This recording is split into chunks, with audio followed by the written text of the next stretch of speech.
کہہ دیتے ہیں آپ لوگ سن لیتے ہیں. آج کل لوگوں کے پیروں میں ورم کوئی نہیں آتا. اب تو اتنا چلتے کوئی نہیں. اب تو بچے سے کہیں چونک سے ماچس لے آ تو کہتا ہے لاؤ موٹر سائیکل کی چابی. اب کہاں ورم آتا ہے صاحب. یہ دور ختم ہو گیا جب کبھی بہت چلتے تھے لوگ. اب تو حاجیوں کو بھی ورم نہیں آتا, اس لیے کہ حاج بھی زیادہ تر اے سی والی بس میں ہی ہو جاتا ہے سارے کا سارا. اب تو وقوف عرفات بھی لوگ بسوں میں کر لیتے ہیں, اللہ ماشاء اللہ وہیں بیٹھے رہتے. اور ہمارے محدثین نے یہ لکھا تھا کہ اپنی جگہ نہ چھوڑنا. وقوف کا معنی ٹھہرنا, ٹھہرے رہنا جب تک اذان نہ ہو. لیکن وہ ٹوبر آپریٹر کہتا ہے کہ آدھا گھنٹہ رہ گیا بس میں بیٹھو, تو سیٹیں پکڑنے والے ٹائم سے چلے جاتے ہیں. حالانکہ وہاں ٹھہرنا تھا, رکنا تھا.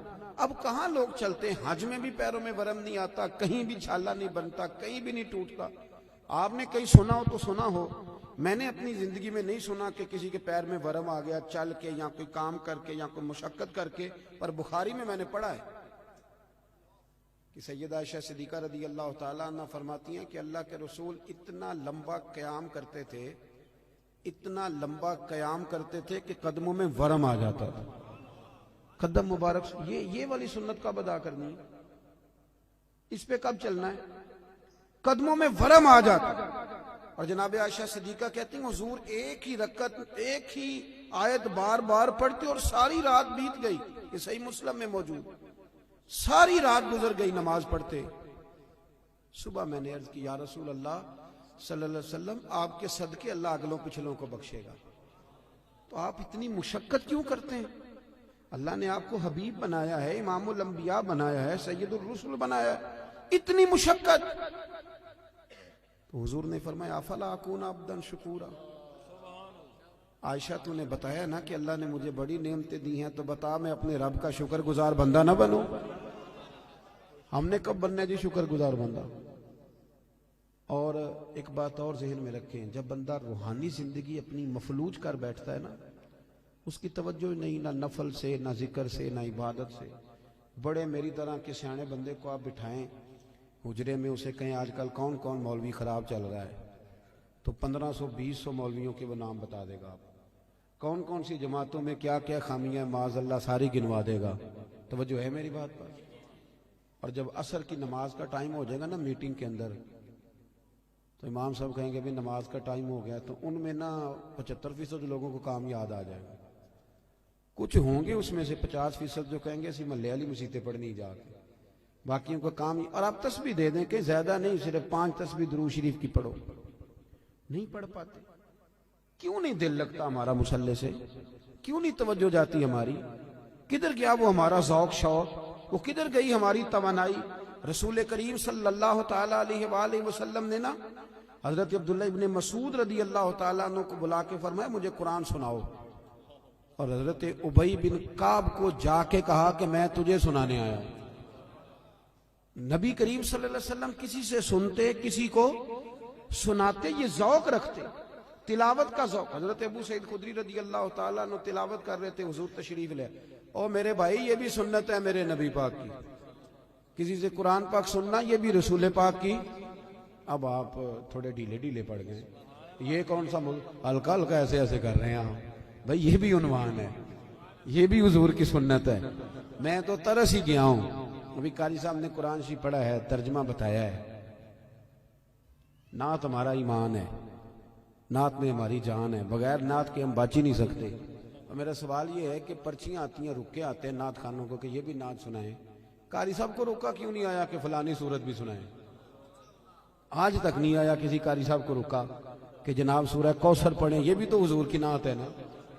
آنا چاہیے نا رکا, سورۃ الضحیٰ کی تلاوت کریں, یہ بھی تو حضور کی نعت ہے نا. سورہ علم نشرح بھی حضور کی نعت ہے کہ نہیں.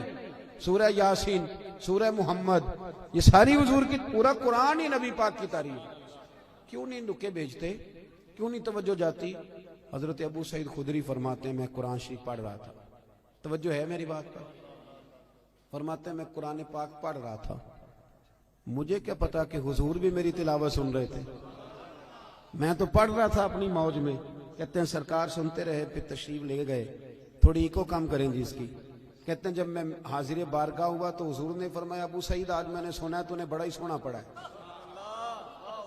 مجھے بڑا پسند ہے. ویسے ریاکاری منع ہے, ویسے کسی کو دکھانے کے لیے منع ہے، پر یہاں حضرت ابو سعید نے نیا رنگ بیان کیا، کہنے لگے حضور مجھے تو پتہ ہی نہیں تھا آپ سن رہے ہیں، ورنہ میں نے تو اور بنا بنا کے پڑھنا تھا، ذرا بنا بنا کے پڑھنا تھا، بنا بنا کے، بنا بنا۔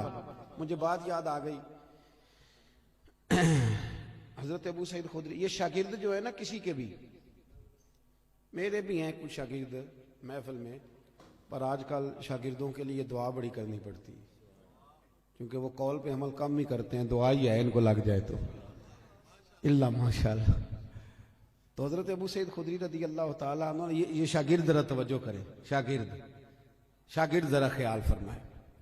حضرت ابو سعید خدری رضی اللہ تعالیٰ عنہ فرماتے ہیں کہ مجھے بات یاد آ گئی چلتے چلتے، یہ بھی روحانی زندگی کی باتیں، فرماتے ہیں چلتے چلتے نا ہم سفر کر رہے تھے تو ایک جگہ رات کو پڑاؤ کیا۔ طریقہ یہ تھا اس زمانے میں سفر کرنے کا کہ جہاں آبادی ہوتی تھی لوگ اس کے بیچ سفر کرتے تھے،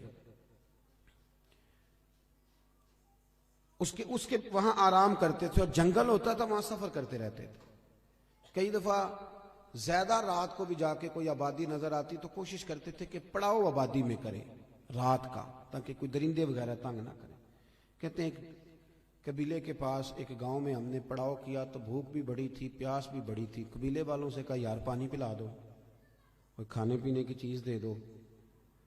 انہوں نے کہا جی آپ کو نہیں دینی، اسلام کے بڑے دشمن تھے معاذ اللہ، توجہ ہے میری بات پر، آپ کو نہیں دیں گے۔ اچھا جی، نہ دی انہوں نے۔ آدھی رات کا وقت ہوا تو حضرت ابو سعید خدری کہتے میں قیادت کر رہا تھا قافلے کی، تو ایک بندہ دوڑا دوڑا آیا، کہنے لگا کوئی دم درود کر لیتے ہو؟